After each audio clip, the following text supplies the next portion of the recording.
Welcome my dear rockets, कैसे हैं आप सभी। हमारी कुछ वीडियोस जो कि स्पेनिश मूवीज पर बनी थी, उन्हें देखकर तो आपने अंदाजा लगा ही लिया होगा कि जहां सस्पेंस की बात आती है तो स्पेनिश मूवी को शायद ही कोई और मूवी टक्कर दे पाए। आज भी हम आपको दिखाने आए हैं सस्पेंस से भरी हुई एक स्पेनिश मूवी जिसका क्लाइमैक्स देखकर आप इस मूवी के फैन हो जाओगे। दो शातिर चोर जो छोटी मोटी चोरियां करते हैं, वे डिसाइड करते हैं कि भैया ऐसे तो गुजारा नहीं हो पाएगा, चलो कुछ बड़ा करते हैं, लाइफ में सेटल हो जाते हैं। इस एम्बिशन को पूरा करने के लिए वे एक प्लान बनाते हैं। वो क्या प्लान है और क्या ये लोग उस प्लान में सक्सेसफुल हो पाए, और क्लाइमैक्स में वो कौन सा ट्विस्ट है जो इनका इंतजार कर रहा है, ये सब जानने के लिए वीडियो को एंड तक देखिए और ज्यादा से ज्यादा शेयर कीजिए। तो चलिए देखते हैं ये स्पेनिश थ्रिलर सस्पेंस जिसका नाम है 9 क्वींस। बाकी दोस्तों, आप चैनल पर नए हो तो सब्सक्राइब जरूर कर दीजिएगा। मूवी की शुरुआत में जॉन नाम का आदमी एक सुपरमार्केट के अंदर जाता है। वहाँ इसके अलावा सिर्फ एक और कस्टमर होता है जो अपनी शॉपिंग कर रहा है। जॉन $5 का एक आइटम उठाकर बिलिंग काउंटर में जाता है। कैशियर को देखकर कहता है कि वाह, आजकल अप्सराएं बिलिंग काउंटर में बैठने लगी हैं क्या। ये सुनकर वो शर्मा जाती है। हालांकि जॉन तो सरासर झूठ बोल रहा था। जब पैसे देने होते हैं तो वो अपनी जेब टटोलकर कहता है कि सॉरी, मेरे पास $5 तो नहीं है बल्कि 50 का नोट है। कैशियर कहती है कोई बात नहीं, मेरे पास $10 के 5 नोट हैं। ये कहकर वो $10 के 5 नोट निकाल कर रखती है। अब दोस्तों, नॉर्मल कस्टमर होता तो 50 का नोट उसको देकर 10 के 4 नोट उठा लेता। फिर कैशियर उस आइटम के $5 लेकर बाकी $5 लौटा देती है ना, ऐसा होता। पर अपना जॉन क्या करता है जरा देखिए। वो पैंट पॉकेट में फिर हाथ डालकर कहता है कि सॉरी, मेरे पास भी 10 के 5 नोट हैं, ये लो। कहकर वो अपनी तरफ से $10 के 5 नोट रखता है। अब टेबल पर हो गए हैं पूरे $100। जॉन कहता है आप एक काम कीजिए, कैश काउंटर में आपको छुट्टे की जरूरत पड़ेगी तो आप ये $100 का छुट्टा रख लीजिए और मुझे 100 का नोट दे दीजिए। वो लड़की ज्यादा नहीं सोचती और 100 का नोट जॉन को देकर टेबल पर रखे $10 के 10 नोट उठाकर कैश बॉक्स में रख देती है। फिर जॉन एकदम ईमानदार इंसान की तरह अपने आइटम के $5 भी दे देता है। बातों में जॉन उसे इतना इम्प्रेस कर देता है कि वो ये नहीं सोचती कि टेबल पर रखे $100 में से 50 उसके ही थे।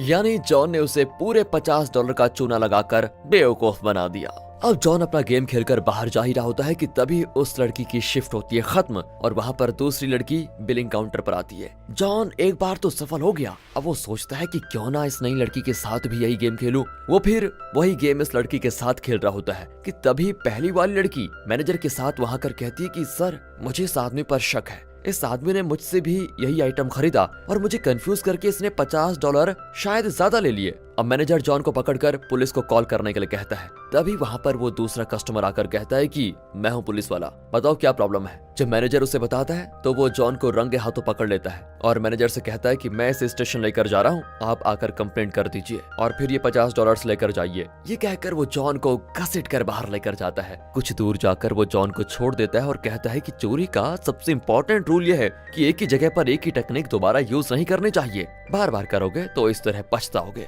समझे। दरअसल दोस्तों, ये कोई पुलिस ऑफिसर नहीं है बल्कि जॉन की तरह एक शातिर चोर है। इसका नाम है मार्कोस। वो कहता है कि बेटा, अगर चोरी में एक्सपीरियंस चाहिए तो मेरा पार्टनर बन जा। कई जगह मार खाकर, कई बार पुलिस से बचकर मुझे जो एक्सपीरियंस मिला है, जो ट्रिक्स मैंने सीखी हैं, वो सब सिखाऊंगा। जॉन कहता है लेकिन मैं तुम पर विश्वास क्यों करूं। मार्कोस कहता है कि चोरी का दूसरा रूल ये है कि कभी अकेले चोरी मत करो, हमेशा पार्टनर के साथ चोरी करो। मेरा पार्टनर न जाने कहां मर गया, इसलिए मैं तुम्हें अपना पार्टनर बनाना चाहता हूँ। फिर जॉन भी मान जाता है। अब ये दोनों मिलकर 2 और 2 5 करने के लिए निकल पड़ते हैं। मार्को अपना पहला ट्रिक सिखाता है। इस दुनिया में अगर तुम किसी को बड़ी आसानी से चकमा दे सकते हो तो वो है आंटीज। जॉन पूछता है किसकी आंटी। अरे किसी की आंटी नहीं यार, जनरली आंटियां बहुत ही दरिया दिल होती हैं और इस बात का हम फायदा उठाएंगे। ये कहकर वो एक अपार्टमेंट के एंट्रेंस पर यूं ही किसी का फ्लैट नंबर डायल करके कहता है आंटी मैं आया हूँ। वहाँ से एक औरत कहती है आंटी किसे कहा तुमने, मेरी तो अभी शादी भी नहीं हुई है। दोनों वहाँ से निकलकर दूसरे फ्लैट के दूसरे डोर पर जाते हैं। इस तरह कई फ्लैट्स को ट्राई करने के बाद आखिर में एक डोर पर वो कहता है आंटी मैं आया हूँ। वहाँ पर एक आंटी होती है जो कहती है अरे बेटा गैरी, कैसे आना हुआ। मार्कोस कहता है कि आंटी जी मुझे थोड़े पैसे चाहिए थे, मम्मी से पूछा तो वो मना कर रही है। आंटी कहती है ठीक है बेटा, मैं अभी लेकर आई। नहीं आंटी, मुझे जल्दी निकलना है, इसलिए अपने दोस्त को दरवाजे पर छोड़कर जा रहा हूँ, आप उसको पैसे दे दीजिए। ये कहकर मार्कोस जॉन को वहाँ खड़ा करके थोड़ा दूर चला जाता है। आंटी बहुत ही स्वीट मालूम होती है और नीचे आकर जॉन को कुछ पैसे देकर कहती है बेटा ख्याल रखना अपना। अब जॉन मार्कोस को पैसे देकर कहता है कि इस आंटी ने तो $100 दे दिए। साथ ही जॉन मार्कोस को एक गोल्ड रिंग देता है और कहता है कि आंटी ने ये भी दिया था और कहा कि ये गैरी की माँ के लिए है। अब मार्कोस कहता है कि चोरी का तीसरा रूल, किसी पर भी भरोसा मत करो। तुम चाहते तो इसे खुद रख सकते थे, तुमने मुझे क्यों दिया? जॉन कहता है कि मैं ये रूल्स वगैरह नहीं जानता था यार, मुझे तुम ट्रिक सिखा रहे हो, मतलब तुम मेरे गुरु हो और मैं तुम्हें धोखा नहीं देना चाहता। ये सुनकर मार्को को जॉन बहुत ही पसंद आता है और इस तरह शुरू होती है इनकी दोस्ती। अब $100 तो चाय पानी के नाश्ते में खत्म हो जाएंगे, इसलिए इसे डबल करने का एक और ट्रिक है मेरे पास। ये कहकर मार्कोस उस नोट का कॉर्नर फाड़ कर रख लेता है और फटा हुआ नोट जाकर जॉन को देकर कहता है तुम उस रेस्टोरेंट में जाकर नाश्ता कर लो। जॉन वैसा ही करता है। जॉन वेटर को फटा हुआ नोट देता है, लेकिन वेटर ज्यादा ध्यान नहीं देता और उसको ले लेता है। फिर नाश्ता खाकर जॉन बाकी के पैसे लेकर आ जाता है। अब मार्कोस उसी रेस्टोरेंट में जाकर कॉफी ऑर्डर करता है। जॉन बाहर खड़ा खड़ा मार्को को अपना फैमिली बैकग्राउंड बता रहा होता है। मेरा बाप एक नंबर का चोर था, एक बार वो पकड़ा गया और अब वो जेल में है। उसे छुड़ाने के लिए मुझे $70,000 चाहिए, इसलिए मुझे चोरी करनी पड़ रही है। वैसे मैं इस फील्ड में बिल्कुल नया हूँ, पर अब तक मैंने $50,000 कमा लिए हैं और अब सिर्फ 20,000 चाहिए। जॉन की बातें सुनते हुए मार्कोस कॉफी पी लेता है और वेटर को बुलाकर पूछता है कि अरे छुट्टा कब दोगे? सर आपने अभी तक पैसे तो दिए ही नहीं। मार्को ऊंची आवाज में कहता है कि अभी अभी तो मैंने $100 तुम्हें दिए। इतने में मैनेजर आ जाता है। मार्कोस उससे भी कंप्लेंट करता है कि मैंने इसे $100 दिए थे और ये कहता है कि नहीं दिए। ये देखिए मेरे 100 का नोट जरा फटा हुआ था और इसका टुकड़ा मेरे पर्स में रह गया। आप जाकर अपने कैश बॉक्स में चेक कीजिए, सब पता चल जाएगा आपको, अभी जाओ। मैनेजर कैश बॉक्स देखकर वापस आता है और मार्को को सॉरी कहकर उसके बाकी पैसे दे देता है। देखा चले ये ट्रिक कैसा लगा तुम्हें?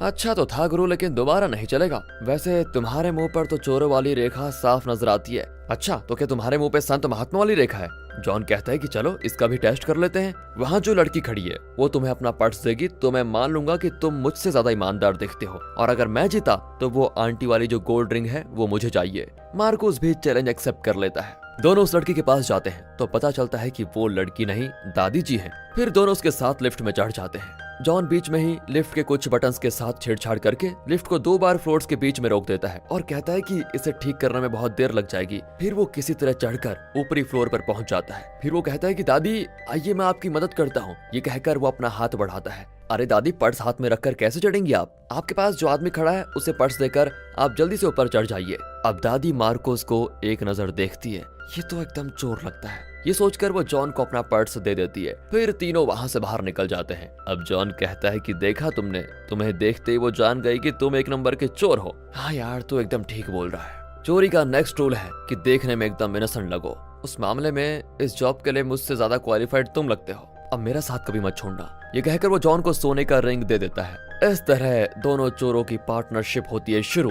दोनों के रेस्टोरेंट में बैठे होते हैं और तभी एक आदमी मार्कोस को फोन ला कर देता है। दरअसल मार्कोस की बहन कॉल करके उसे एक होटल में बुलाती है। मार्कोस जॉन को लेकर वहां जाता है जो कि एक 5 स्टार होटल है। जॉन पूछता है तुम तो सड़क छाप हो और तुम्हारी बहन क्या 5 स्टार होटल में चोरी करती है? नहीं यार वो चोर नहीं है, यहाँ काम करती है। मेरा एक भाई भी है। दरअसल जब मार्कोस के पिता मरे थे तब उन्होंने तीनों बच्चों को अपनी प्रॉपर्टी का इक्वल शेयर दिया था, लेकिन अपना मार्कोस तीनों का हिस्सा हड़प गया था। इस वजह से उसकी बहन उस पर बहुत गुस्सा है। लेकिन मार्कोस का भाई मार्कोस को बहुत पसंद करता है क्योंकि वो नहीं जानता कि मार्कोस एक चोर है। अब मार्कोस की बहन आती है तो उसे देखकर जॉन का मुंह खुला का खुला रह जाता है। बहन का नाम है वलेरिया और वो मार्कोस को डांटती है कि यहाँ भी आ गए चोरी करने। देखो मजाक मत करो, तुमने खुद मुझे बुलाया है। अच्छा बच्चों, अगर तुम चोरी करने नहीं आए तो तुम्हारा वो बूढ़ा पार्टनर यहाँ क्या कर रहा है? दरअसल मार्कोस का पुराना पार्टनर एक बूढ़ा आदमी है जो होटल में आया था और अचानक उसकी तबीयत खराब हो गई थी, इसलिए वलेरिया ने मार्कोस को बुलाया था। मार्कोस पूछता है कि दादू तुम 5 स्टार होटल में क्या कर रहे हो? वो बूढ़ा जिसका नाम सैंडर्स है वो बताता है कि तुमसे अलग होने के बाद मैं किसी बड़ी जगह पर हाथ मारना चाहता था, तब मुझे ये मिला। ये कहकर वो एक न्यूज़पेपर दिखाता है जिसमें लिखा होता है कि एक बहुत बड़ा बिजनेसमैन फॉरेन जाने वाला है। ये बहुत ही पैसे वाला है और एक रियल स्टैंप्स कलेक्ट करना इसकी हॉबी है।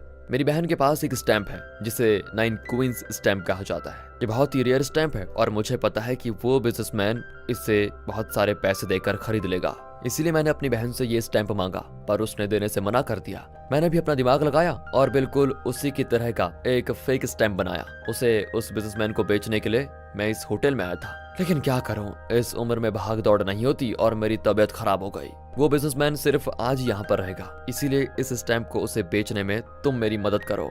मार्कोस मान जाता है लेकिन 90% शेयर मांगता है। सैंडर्स कहता है कि प्लान बनाऊं मैं, क्लाइंट ढूंढूं मैं और तुम्हें 90% दूं। मार्कोस कहता है कि हाँ बूढ़े, क्योंकि प्लान तो कोई भी बना सकता है, लेकिन उसे एग्जीक्यूट करने में जो रिस्क है उसके लिए मांग रहा हूँ मैं 90%। फिर सैंडर्स भी मान जाता है। अब सैंडर्स ने जो फेक स्टैंप बनाया वो सैंडर्स की पत्नी के पास है और ओरिजिनल स्टैंप सैंडर्स की बहन के पास। मार्को पूछता है कि अगर बिजनेसमैन को पता चल गया कि ये फेक है तो हम क्या करेंगे। सैंडर्स कहता है कि अरे वो बिजनेसमैन आदमी बहुत ही बिजी है, स्टैंप को लैब में ले जाकर टेस्ट करने का टाइम उसके पास नहीं होगा, और मैंने जो स्टैंप रेडी किया है वो सिर्फ लैब टेस्ट में पहचाना जा सकता है। वो बिजनेसमैन जरूर ऑन द स्पॉट टेस्ट करेगा और मेरा स्टैंप उसमें जरूर पास होगा, इसकी मैं गारंटी देता हूँ। इतने में वो बिजनेसमैन होटल में आ जाता है और वलेरिया के साथ उसका रवैया देखकर मार्कोस समझ जाता है कि बिजनेसमैन को वलेरिया पसंद है।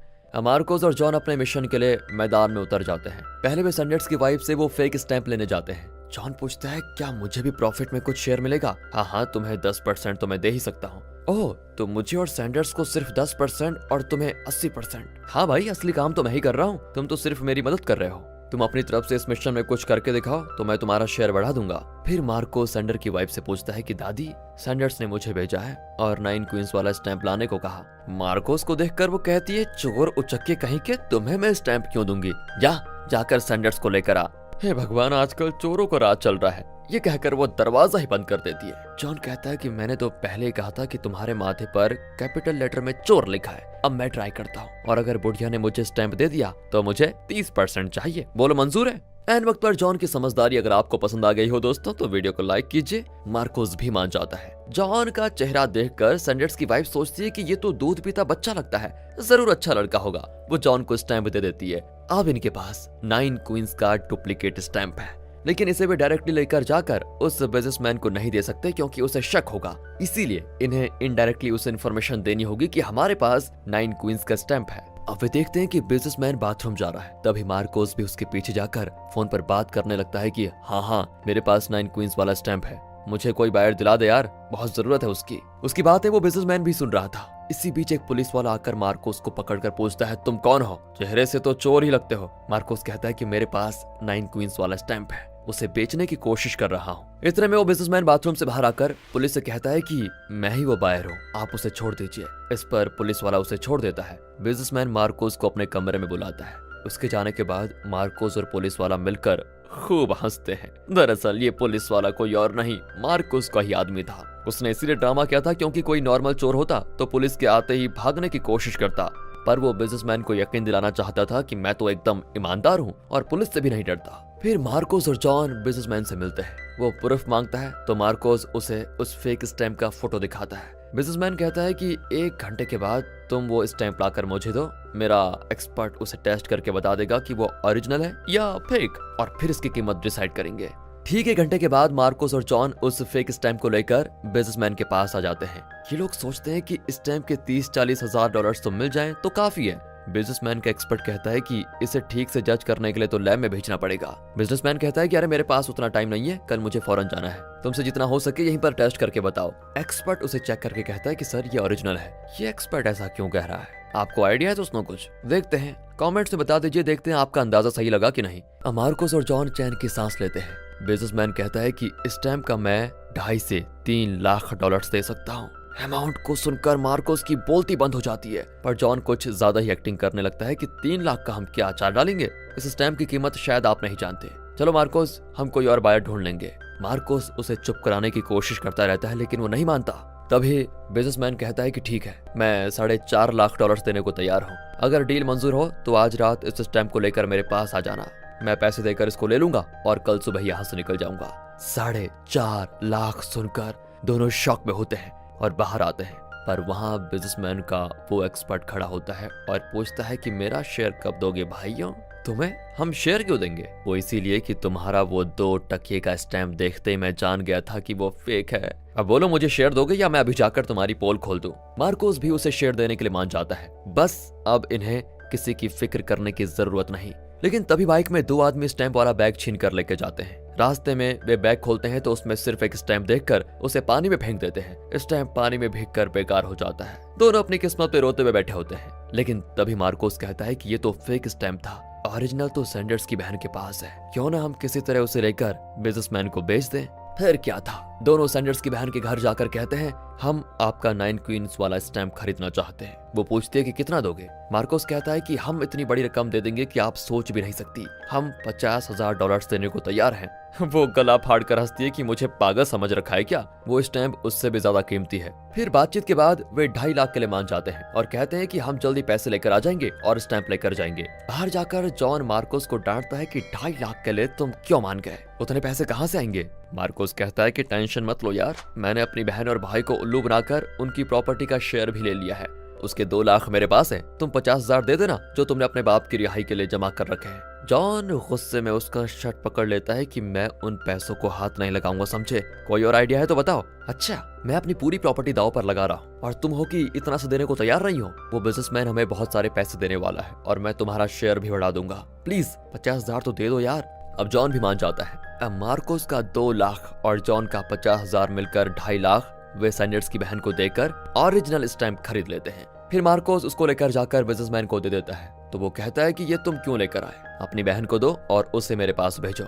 मुझे सिर्फ स्टैम्प ही नहीं तुम्हारी बहन भी चाहिए। कल सुबह फौरन जाने से पहले मैं तुम्हारी बहन वलेरिया को पैसे देकर जाऊंगा। अपनी बहन के लिए ऐसी घटिया बात सुनकर मार्कोस को तो गुस्सा आना चाहिए, लेकिन उसे कोई फर्क नहीं पड़ता, उससे तो सिर्फ पैसों से मतलब है। इसकी हिम्मत तो देखो, जाकर बहन से पूछ भी लेता है। वो मार्कोस के मुंह पे थूक देती है कि तुम भाई हो या दलाल। मार्कोस जरा भी दुखी नहीं होता और कहता है मैंने जो तुम्हारी प्रॉपर्टी ली थी वो मैं वापस करने को तैयार हूँ, तुम बस मेरा ये काम कर दो। इस पर वलेरिया कहती है कि ठीक है, लेकिन उससे पहले तुम हमारे भाई को बता दो कि तुम कितने घटिया किस्म के इंसान हो, क्योंकि वो तुम्हें बहुत ही अच्छा आदमी समझ रहा है। मार्कोस भी अपने भाई को बता देता है कि मैं क्या क्या काम करता हूँ और ये भी कि पैसों के अलावा मेरी जिंदगी का कोई मकसद नहीं है। मार्कोस का भाई उसे बहुत मारता है क्योंकि उसे मार्कोस पर बहुत विश्वास था। अब मार खाने के बाद वो वलेरिया से कहता है अब तुम ये स्टैम्प लेकर उस बिजनेसमैन के कमरे में जाओ। वलेरिया वैसा ही करती है। अगले दिन बिजनेसमैन एयरपोर्ट के लिए निकल रहा होता है कि मार्कोस उसे रोककर स्टैम्प के लिए पैसे मांगता है। बिजनेसमैन कहता है कि वो तो मैंने कल रात ही तुम्हारी बहन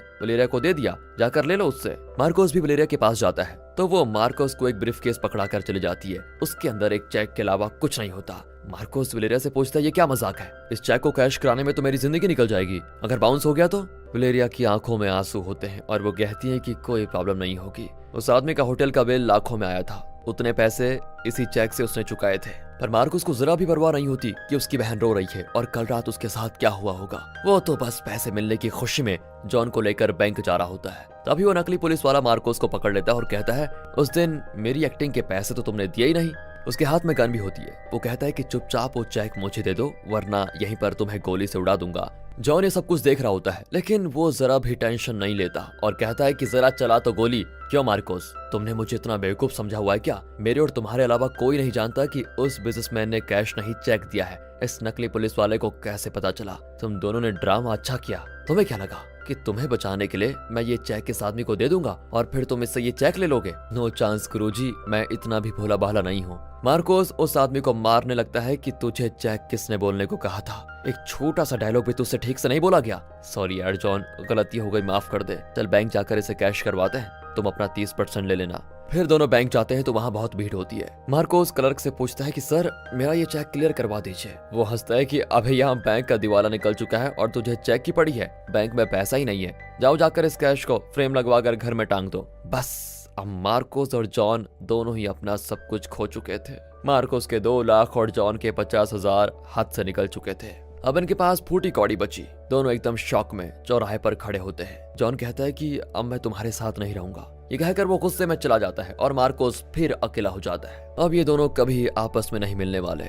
जॉन एकदम मायूस होकर अपनी जगह पे जाता है जहाँ कुछ लोग ताश खेल रहे होते हैं। अब आप पूछेंगे कि इसमें सस्पेंस कहाँ है यार? वही तो दोस्तों अब खुलने वाला है। यहाँ पर सैंडर्स, उसकी बहन, वो बिजनेसमैन, उसका एक्सपर्ट, सब साथ बैठकर मस्त ताश खेल रहे होते हैं।